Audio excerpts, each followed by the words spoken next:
2026 T20 world cup లో మన team India ఆడిన మొట్టమొదటి మ్యాచ్ లోనే యుఎస్ఏకి అగైనెస్ట్ గా మొట్టమొదటి గెలుపును నమోదు చేసుకుని ఇప్పుడు అరుణ్ జైట్లీ స్టేడియంలో నమీబియాతో ఆడడానికి రంగం సిద్ధం చేసింది. మన అపోనెంట్ నమీబియా అయితే నెదర్లాండ్స్ కి అగైనెస్ట్ గా 7 వికెట్ల తేడాతో మ్యాచ్ లో ఓటమిని చూసి ఇండియాపై ఎలాగైనా విజయం దక్కించుకోవాలని రెడీగా ఉంది. మన టీమిండియా నమీబియాని ఢిల్లీలో తగలబెట్టి టీ20 వరల్డ్ కప్ లో 2వ విజయాన్ని దక్కించుకోవాలని రెడీ అయ్యింది. నమీబియాను కూడా తక్కువ అంచనా వేయడానికి లేదు. ఎందుకంటే నమీబియా నెదర్లాండ్స్ తో మ్యాచ్ ని చివరి దాకా తీసుకొచ్చారు. సో అందుకనే ఈ మ్యాచ్ అయితే చాలా ఉత్కంఠ భరితంగా ఉంటుందని చెప్పుకోవచ్చు.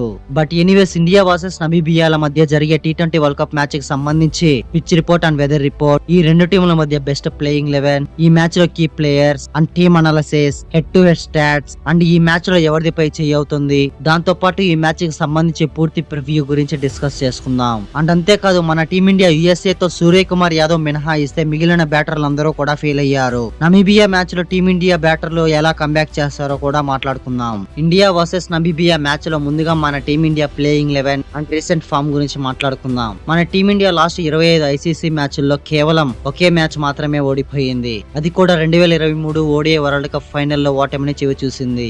ఆ తర్వాత నుంచి ఇప్పటి వరకు ఐసీసీ మ్యాచ్ లో మన టీమిండియా అన్బీటెన్ విన్నింగ్ స్ట్రైక్ తో దూసుకెళ్తుంది. బట్ లాస్ట్ మ్యాచ్ యుఎస్ఏ కి అగైనెస్ట్ గా మన టీమిండియా బ్యాటర్లు అంతా ఫెయిల్ అవ్వడం జరిగింది. కానీ కెప్టెన్ సూర్యకుమార్ యాదవ్ మాత్రం చాలా అద్భుతంగా రాణించి టీమిండియా అన్బీటెన్ విన్నింగ్ స్ట్రైక్ కి బ్రేక్ పడకుండా కీలక పాత్ర పోషించాడు. మన టీమిండియా బ్యాటింగ్ లో ఫెయిల్ అయినా సరే బౌలింగ్ లో మాత్రం అద్భుతమైన బౌలింగ్ చేసి 29 పరుగుల తేడాతో యుఎస్ఏ పై విజయం దక్కించుకున్నారు. మరి ఇప్పుడు జరిగే ఇండియా వర్సెస్ నమీబియా మ్యాచ్ లో మన టీమిండియా బ్యాటర్లు కంబ్యాక్ ఇస్తారా అంటే 100% ఖచ్చితంగా స్ట్రాంగ్ కంబ్యాక్ ఇస్తారని చెప్పుకోవాలి. ఒక్కసారి ఈ మ్యాచ్ లో టీమిండియా బెస్ట్ ప్లేయింగ్ 11 చూసుకుందాం. దీనికన్నా ముందు మన టీమిండియాలో ఒక పెద్ద మార్పు జరిగే అవకాశం ఉంది. అదే సిరాజ్ ప్లేస్ లో బుమ్రా రావడానికి ఎక్కువ అవకాశాలు ఉంటాయి. మనందరికీ తెలిసిందే మొహమ్మద్ సిరాజ్ హర్షిత్ రాణాకి రీప్లేస్మెంట్ గా టీమ్ లోకి వచ్చి మొదటి మ్యాచ్ లోనే బుమ్రాకి ఫీవర్ ఉండడం వలన ప్లేయింగ్ 11 లో కూడా వచ్చాడు. అంతేకాదు దాదాపు 7 నెలల తర్వాత టీ20 మ్యాచ్ లో ఆడుతున్నప్పటికీ యుఎస్ఏ కి అగైనెస్ట్ గా 3 వికెట్లు పడగొట్టి తనదైన ముద్ర వేసుకున్నాడు.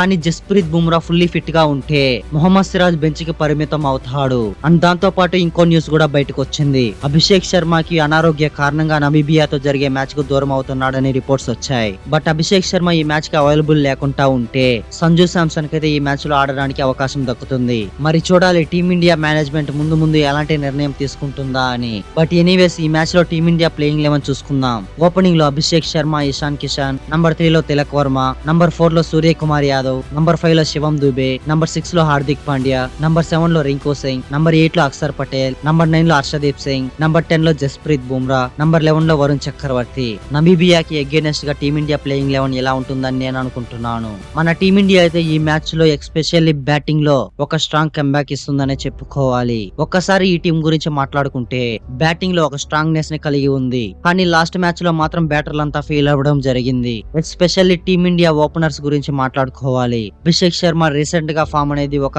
సన్ డౌన్స్ గా మారిపోయింది. ముందు డకౌట్ అయ్యాడంటే తర్వాత మ్యాచ్ లో స్ట్రాంగ్ కంబ్యాక్ ఇస్తున్నాడు. మరి ఈ మ్యాచ్ లో కూడా ఒక స్ట్రాంగ్ కంబ్యాక్ అయితే లోడ్ అవుతుందనే చెప్పుకోవచ్చు. Ishan Kishan and Abhishek Sharma power play లో టీమిండియాకి మంచి స్టార్ట్స్ అందిస్తే దానిని కంటిన్యూ చేయడానికి తిలక్ వర్మ ఉన్నాడు. తర్వాత బ్యాటింగ్ లో మిస్టర్ 360 గా పేరు తెచ్చుకున్న captain of India Suryakumar Yadav New Zealand series లో మంచి ఫామ్ లోకి వచ్చి అదే ఫామ్ ని కొనసాగిస్తున్నాడు.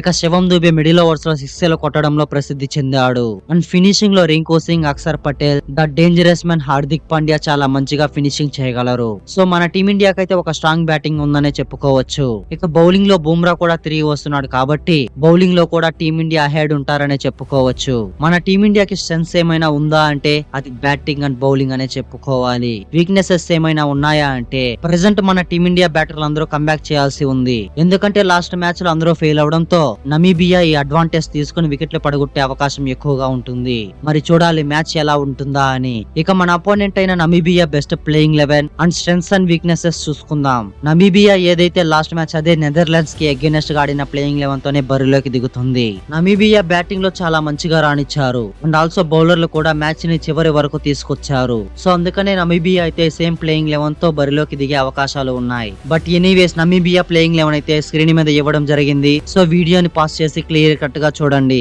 ఇక నమీబియా బ్యాటింగ్ లైనప్ గురించి మాట్లాడుకుంటే టీమ్ లో వాళ్ళకి పెద్దగా ఇంటర్నేషనల్ ఎక్స్పీరియన్స్ లేకపోయినప్పటికీ ఒక డీసెంట్ స్కోర్ ని పుట్అప్ చేయగలరు. ముఖ్యంగా లాస్ట్ మ్యాచ్ నమీబియా నెదర్లాండ్స్ కి అగైనెస్ట్ గా 20 ఓవర్లో 156 36 పరుగులు చేసింది. నమీబియాకి లోయర్ ఆర్డర్ అయితే అంత మంచి ఇంపాక్ట్ చూపించలేదు, కానీ మిడిల్ ఆర్డర్ లో మాత్రం చాలా స్ట్రాంగ్ డీసెంట్ బ్యాటింగ్ చేశారు. సో ఈ మ్యాచ్ లో కూడా నమీబియా బ్యాటింగ్ లో కొంత ఫైటింగ్ అయితే చూపిస్తారని చెప్పుకోవాలి. ఇక బౌలింగ్ లో కూడా డీసెంట్ గా రాణించారు, కానీ నెదర్లాండ్స్ పై మిడిల్ ఓవర్స్ లో అంత మంచిగా వికెట్లు అందించలేకపోయారు. ఈ ఒక్క తప్పు సరిదిద్దుకున్నారంటే ఖచ్చితంగా ఈ మ్యాచ్ లో ఇండియాకి గట్టి పోటీనిస్తారని చెప్పుకోవచ్చు.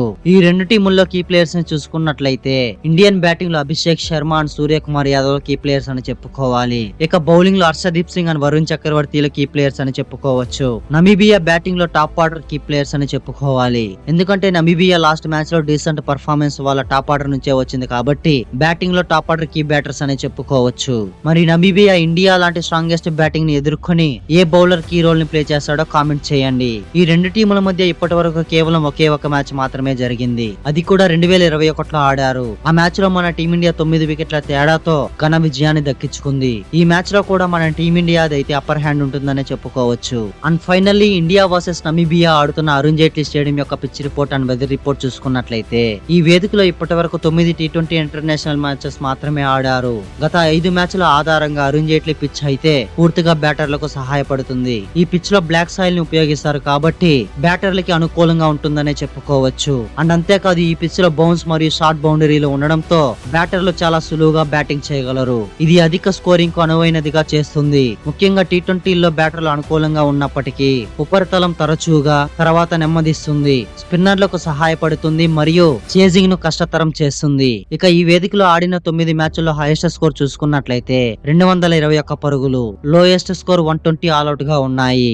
ఇక టాస్ విషయానికి వస్తే ఖచ్చితంగా టాస్ గెలిచిన టీం అయితే ఇక్కడ బౌలింగ్ చేయడానికి ఇష్టపడతారు. ఇన్ఫాక్ట్ రెండవ ఇన్నింగ్స్ లో డ్యూ ప్రభావం కూడా ఉంటుంది కాబట్టి చేజింగ్ చేయడానికే ఎక్కువ అవకాశాలు ఉంటాయి. But anyways 2026 T20 world cup లో మన టీమిండియా మరో విజయాన్ని దక్కించుకుంటుందా, నమీబియా T20 వరల్డ్ కప్ లో తమ మొట్టమొదటి గెలుపును నమోదు చేసుకుంటుందా అని కామెంట్ చేసి మరెన్నో వీడియోల కోసం వెంటనే మన ఛానల్ ని సబ్స్క్రైబ్ చేసుకోండి. నేను పెట్టే ప్రతి వీడియో మీకు నోటిఫికేషన్ ద్వారా రావాలంటే పక్కనే ఉన్న గంటని గట్టిగా కొట్టండి, కానీ ఫోన్ స్క్రీన్ మాత్రం పగిలిపోకుండా చూసుకోండి. Thanks for watching the video.